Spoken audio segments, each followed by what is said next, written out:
Hello, Professor Sargent here with you again.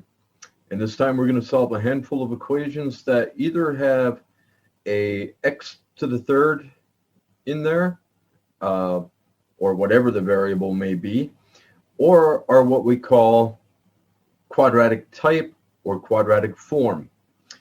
On this first one, if we get everything to one side and in descending order of the exponents, then we're going to be able to factor by grouping.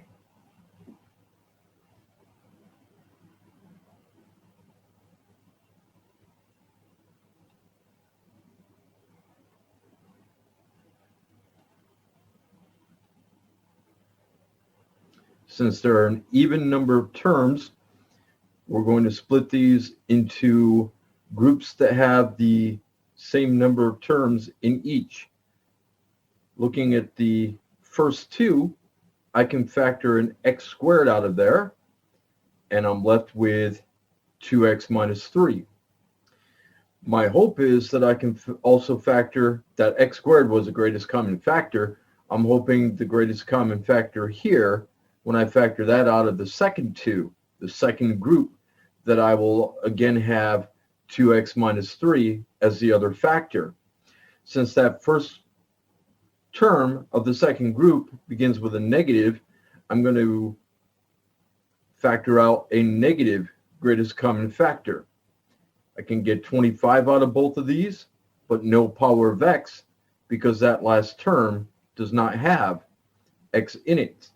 Negative 50x divided by negative 25 is a positive 2x, and 75 divided by negative 25 is negative 3. So now I've got 2x minus 3 as a factor of both groups. Factor that out. And factor the other factor there is what the 2x minus 3 was being multiplied to in each group. I can further factor x squared minus 25 as a difference of squares.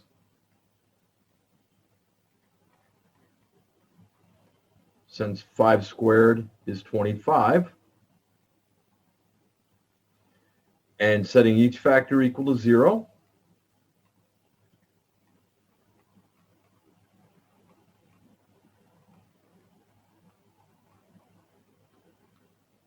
The last two are quicker. We get x equals negative 5 or x equals 5. From the first one, I first have to add the 3 and then divide it by 2. So our answers are 3/2 and negative 5 or positive 5. All three of those are going to check, and I leave it to you to confirm that.